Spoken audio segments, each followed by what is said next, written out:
Rockeyez would like to welcome Jasmine Cain.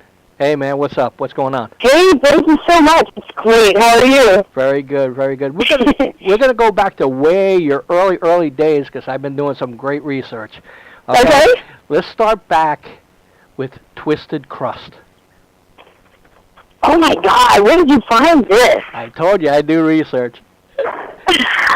Now, as much as I wish for my youth, I don't always necessarily wish for my old bands, but that one was kind of a rare exception. It was kind of funny. We have an elite group of musicians in Rapid City, South Dakota, kind of where I'm from, and there in South Dakota. And they've all done exceptional things in their musical careers, and then just absolutely loved being back in South Dakota.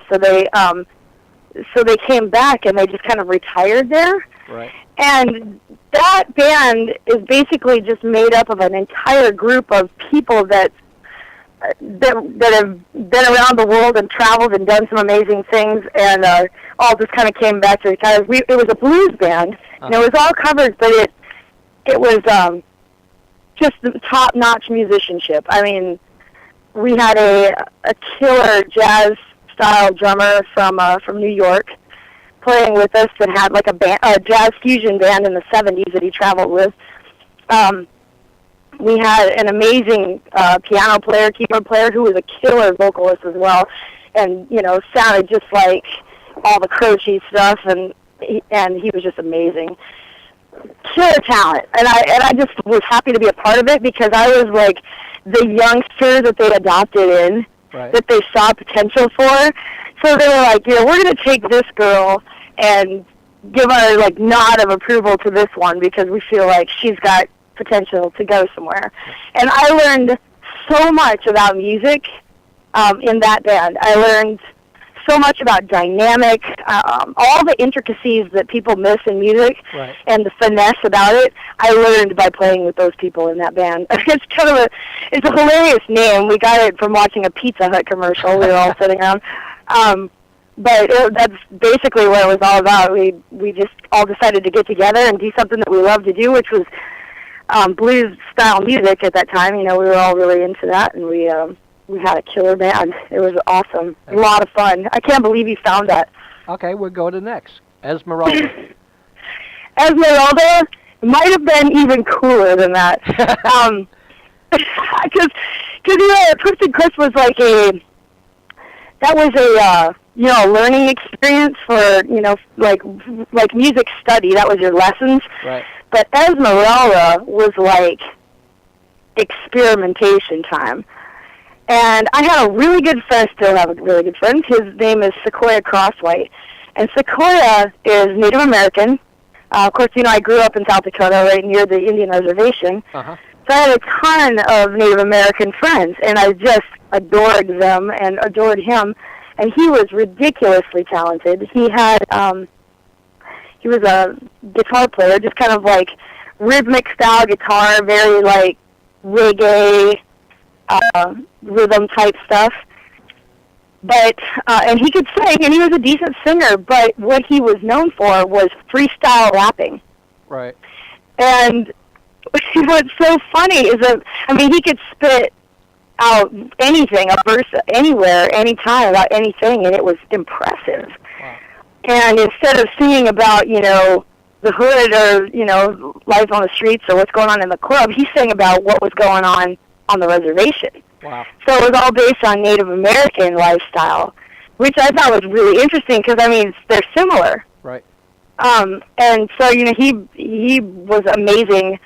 And the same drummer that was in Twisted Crust joined me in Esmeralda. We were a three-piece band with, him on drums, me on bass, and singing. And Sequoia was playing, rhythm guitar, electric guitar, and doing rhythmic parts. And also he could scratch. Uh-huh. So he would occasionally, not play guitar and scratch. And we would do, like, a lot of old Bob Marley tunes, and instead of the verses that you would sing, right, he would freestyle rap over the top of. Cool. And then we'd sing the chorus lines. And it was so much fun for me because it was like that 70s hip-hop funk, right, kind of where hip-hop first started, the real early stuff. and it was super fun, and people were incredibly responsive to it because it's dance music. Right. And so they loved to dance to it, they loved the beat, and we couldn't get any attention in western South Dakota where we were based out of. Right. Because nobody was into that. If you weren't country or blues or a rock band, you just weren't getting any attention, and it was really hard to get gigs. And I was doing all of the bookings for both of those bands. So it was really hard to get us somewhere.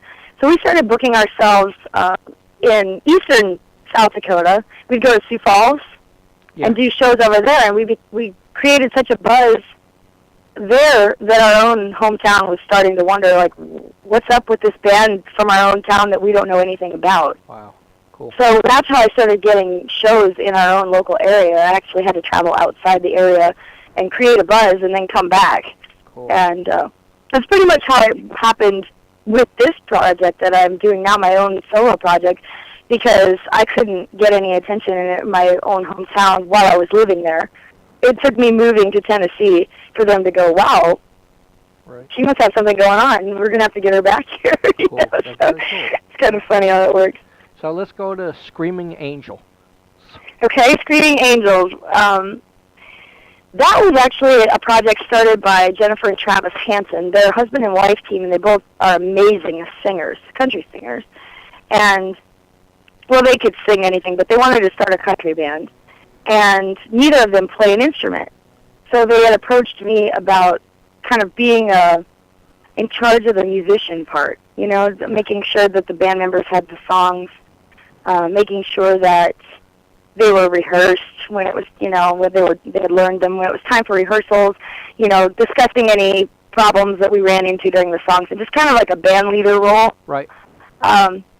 And they called me about doing that, and I was also a vocalist. So we essentially had 3 lead vocalists in that band, and the harmonies were ridiculous because it was 3-part harmonies in most cases, but 4-part harmonies when the keyboard piano player, who was the same guy in Twisted Crust, and again the same drummer from both of those bands, was in that. And and so he would sing harmonies occasionally too, and we'd have just killer 4-part harmonies, as country music is so famous for. Right. So, and there weren't a whole lot of bands around there that had a super group of musicians that could pull off those kinds of harmonies. And we rehearsed pretty religiously, so they were tight. And we did all the top 40 country stuff, all the really complicated stuff that's more pop rock oriented. It really takes some skill to pull off, and a lot of odd instrumentation, which we were not afraid to pick up. I think I played a jaw harp on a couple of the songs. Uh-huh. I would keep it tucked in my pants, like up in the top of my pants, and occasionally there would be a place in the center of the section that would call for a jaw harp solo. Cool. So here I am, like with this thing in my mouth, jaw harp. Wow. And it was fun, but we had fun, and they were probably the most fun group of people to hang out with because they just had a good time. And every time that you came to one of those shows, you really felt like you were having a party. It was a lot of fun. Very cool, very cool. You also worked with Michael Reeves of Travesty. I did. How that I did. That was my first guitar player when I first moved here. I recently was going through, because they did a memorial for him last year, right about the time we were in Galveston, Texas, doing the Lone Star Rally, but they had asked everybody that had worked with Mike Reeves, and I called him MR. Uh-huh. That was my nickname for him because there were so many Mikes. I was dating a Michael Ballard. There was a Bobcat Mike, a German Mike, Boxer Rocks Mike. I don't know, there's all these country people Mike. And so when it came to him, I just called him MR because that was the best way I could get his attention. So, because you call out Mike and everybody turns around. So, so MR, that's always what I referred to him as, still do, and more people do now too. But I found a journal that I written during that time, and it was all about I found a page in it that was the first time I met him, and my impression of him when he first walked through the door. And it was really funny to go back and read that because the way he came across initially, just upon just seeing him and the way he really was, were totally different. Wow. When he walked in the room, he was wearing this long trench coat and red tinted glasses, sunglasses. Yeah. And he had that David Bowie spiky hair, Right. Yeah. And he walked in, so super cool, big smile on his face, hugs to everybody, and he was ready to get started on our project. We had hired him to kind of work with me on songwriting because he's such a fabulous songwriter. He was responsible for writing a great deal of the hooks and parts, and especially the guitar hooks, on all the Full Devil Jacket stuff. Right.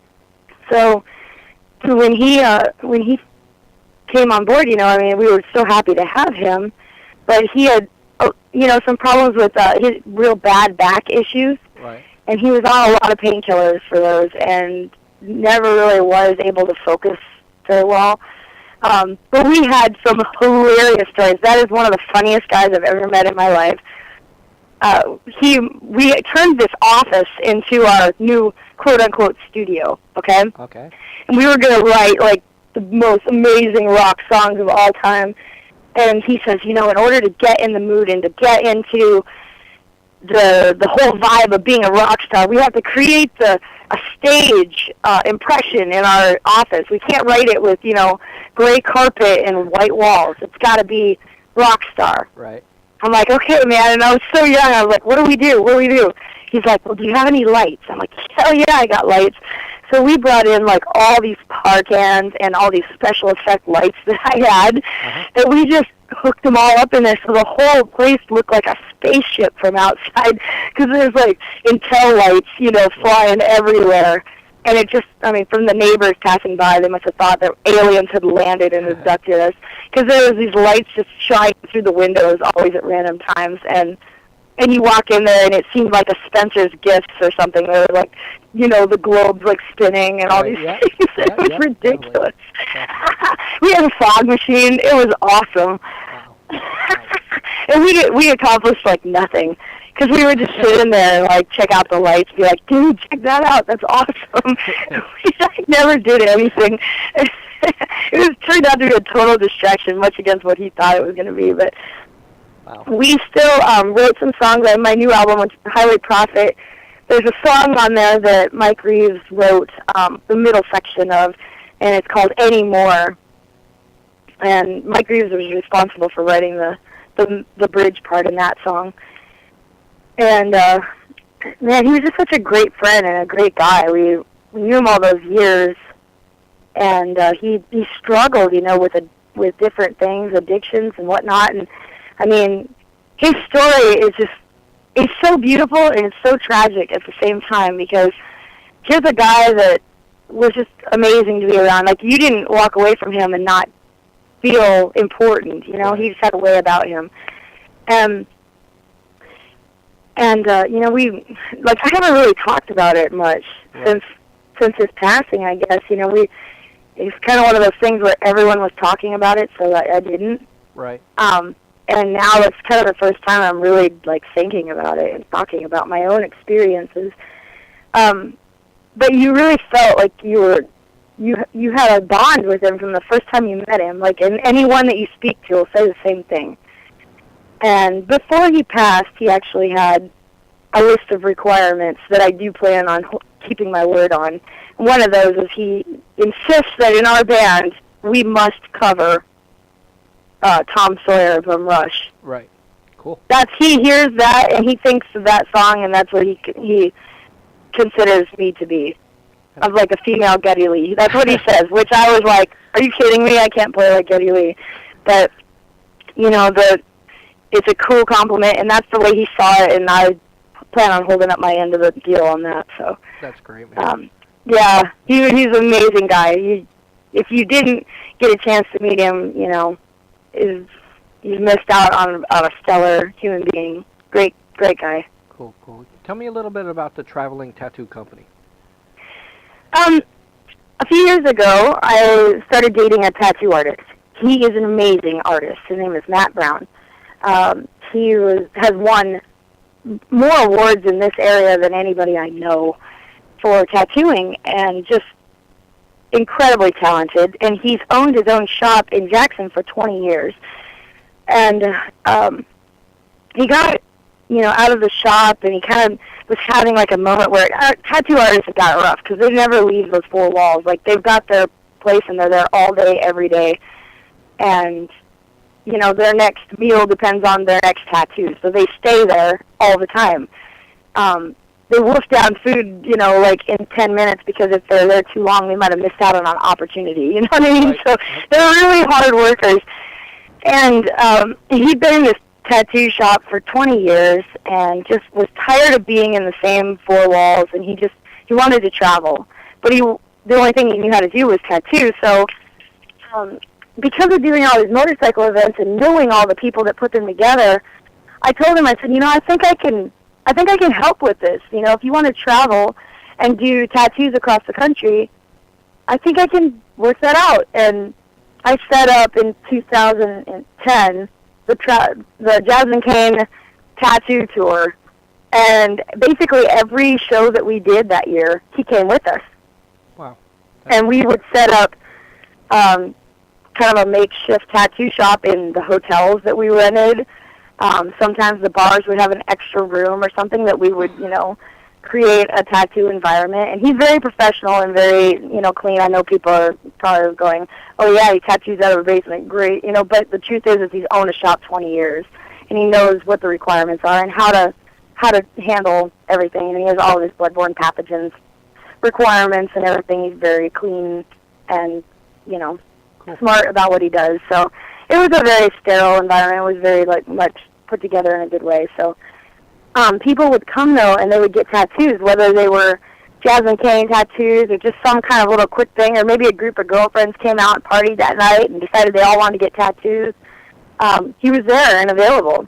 And the band, of course, was just ecstatic because free tattoos on the road for them. They were stoked, man. Nobody got more ink than that year.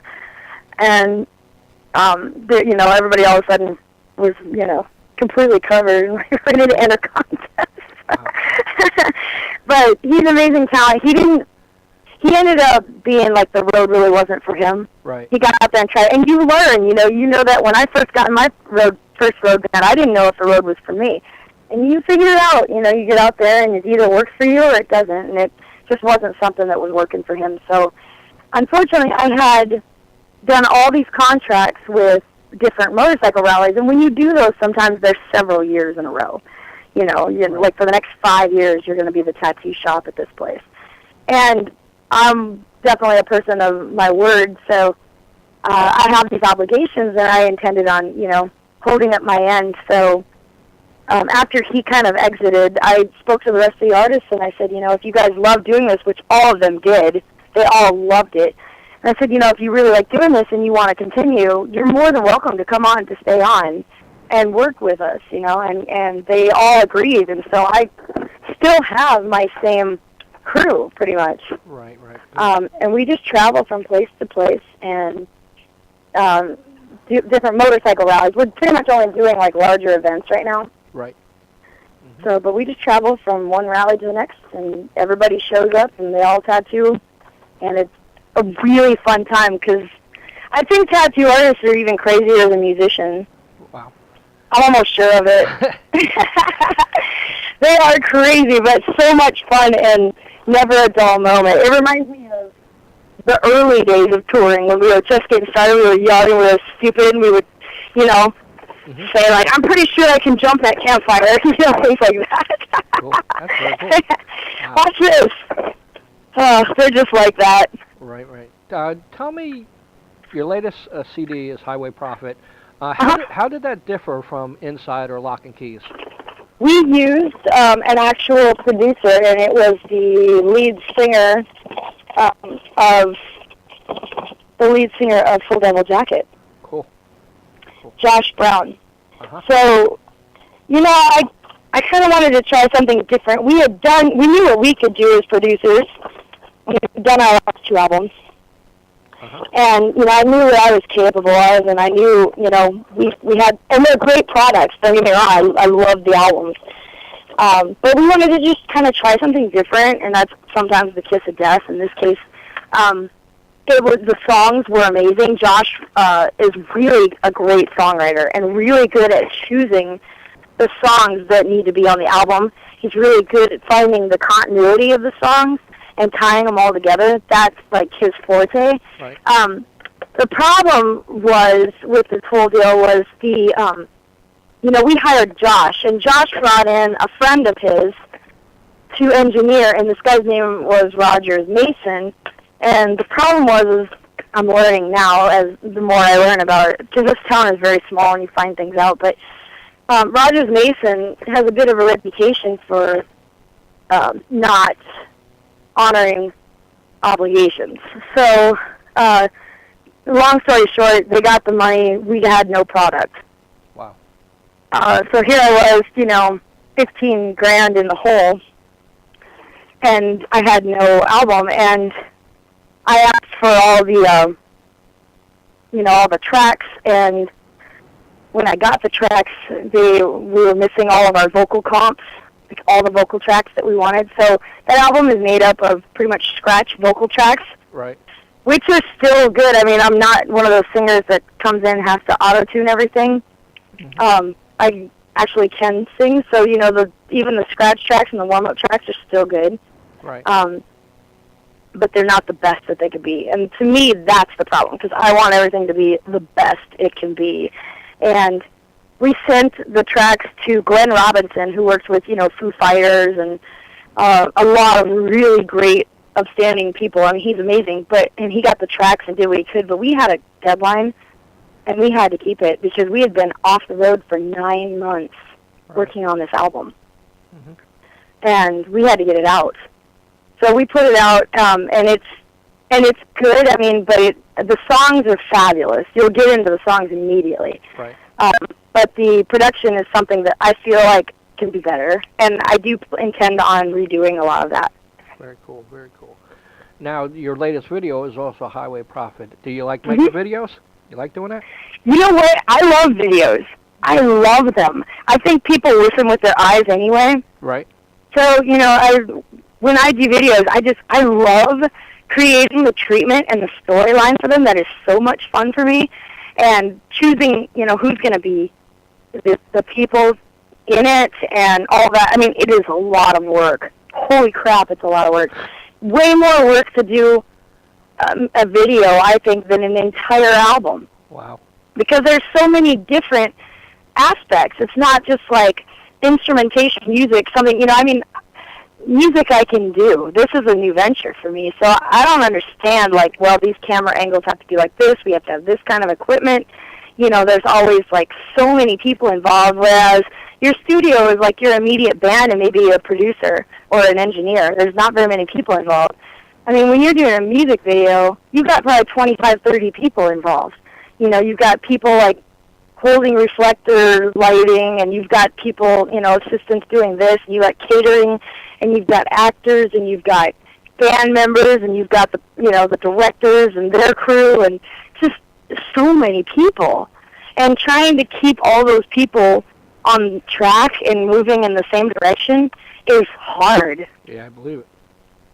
So it's a really difficult thing to keep everybody going in the same direction. Plus, halfway through the day, you start to kind of zone, right, and everybody gets tired, and you're nowhere near done, and you only have the day to do it, and you're just not. Then you turn like this slave driving asshole. You're cracking the whip over. I'm like, come on! You're clapping your hands. Come on! You can do it. You're like cheerleader from hell all of a sudden. Cool. Very cool. But it's fun, and I love the end result. I get so excited to release videos. I've got Highway Prophet out right now, and we just filmed Fade, a music video for Fade. Great. And I realize that's off of our Locks and Keys album, but we never did any music videos on our Locks and Keys album. Right. So we decided that there was one song in particular, and that was Fade, that we had a very specific idea for, and we written this treatment back in 2008. And it was military themed because, we were really strong overseas at that point. That was real new. And there was a lot of controversy about it and whatnot. And I'd met a lot of people that had, fought in Iraq and Afghanistan. And they weren't the same, They weren't okay when they came back, and they were confused. And a lot of them were injured and hurt, wounded over there, and they didn't have any help when they came back. And it was just really like I felt their pain and I saw their struggle, and I wanted to do something to, honor those people that fight so hard for us, because I just felt like, it was time to do that and find time to, Right. in my career, it's like I'd never done that yet, and I really wanted to. I felt it very strongly now. Cool. So what does 2012 hold for Jasmine Cain? I'm working on an acoustic album right now. Cool. I was in the studio until about 1 o'clock in the morning, and I'm tracking 33 tracks of strings. Wow. Yeah. That's I like acoustic, so, Yeah. Well, it showcases the actual musicianship and the vocal ability. I mean, you can't hide behind anything. Right. There it is. And we've decided to make it very organic. There's, we're just singing the track over and over until we get it, right, sonically as close as possible. There's not any tuning going on in there. We're not going to do that. I mean, we do limited tuning in everything that we do, but this is going to be like completely minimalistic. We're just going to keep it super, super straight. Right. And I am wanting to kind of because of all these different things that I've done and different, styles that I've played, I'm wanting to bring those into this album. So it's going to be a little bit different. You're going to hear some Spanish-style stuff, You're going to hear some old Louisiana swamp blues. You're going to hear some Persian Celtic style. And, it's going to be a little bit different than what you're used to hearing from Jasmine Cain, although they will be the songs that that you've come to know. Right. They're going to be a lot of our songs that we're recutting, but I'm recutting them in a way that's a different style and a lot more like I wrote them. Right. Because I've always been more of a kind of, folk writer, and then you take it and turn it into rock and roll. Cool. And so that's, but that kind of style, when you write it that way, it kind of transcends into any kind of genre you want. So I'm just going to take it into a new genre and just see what people think about it. Cool. Plus I'm showing a bunch of songs that no one heard before. Cool. That's going to, it's going to be 4 or 5 new songs, I believe, on this album. And then the one thing that all my biker people have been waiting for is Bobby McGee, and I'll be doing a cover of that, just like I do at the end of my shows, on this album as well. So I know they'll be happy because they've been waiting for that for so long. I get that every time they come to the merch booth. And which album is Bobby McGee on? Right. None of them. Wow. So, but it will be now. And along with the acoustic album, we just cut a brand new song called Nightingale. Okay. And we are doing a music video for that this year as well. Cool. We are also doing a video skit. I don't know if you've ever been on our YouTube channel, but we have a video skit on there called Happy Evil. Right. And it's instrumental, but it's all of us acting. It's just a little quick skit. And we're doing another one of those, but to our song that's on Highway Prophet, Don't You Come Around Here No More. Right. So we're doing a video skit to that, and it's going to feature all my circus friends. Because for some reason, circus people love me. And I love them, and they find me everywhere I go. I could be sitting in a restaurant, and someone sits down next to me, and they just happen to be in the circus. I don't know how it happens. I guess I'm a magnet for that, but I love it. Cool. And I'm calling all of them in to be a part of that music video skit. So it's going to be super cool. Where we, sword swallowers and fire breathers and, stilt walkers and, midgets and all kinds of fun stuff. It's going to be crazy, and we'll have a great time. And we'll definitely corrupt Nashville for at least one night. Cool. Very cool. Well, I thank you very much for calling in, and, I wish you the best. And would you like to say anything to your fans out there? I love my fans. They know they're the most hardcore people out there. And I tell new bands this all the time. They say, well, we don't know how to get started out there. I say, go out there and meet the people and make them part of your story, because unless those people are involved, you have nothing without them. And we owe it all to them. We do it all for them, and we love them so much, and they love us in return, and that's how it works. Great. I thank you very much for talking to me. Thank you so much, Ryan. Bye-bye. All right, bye-bye.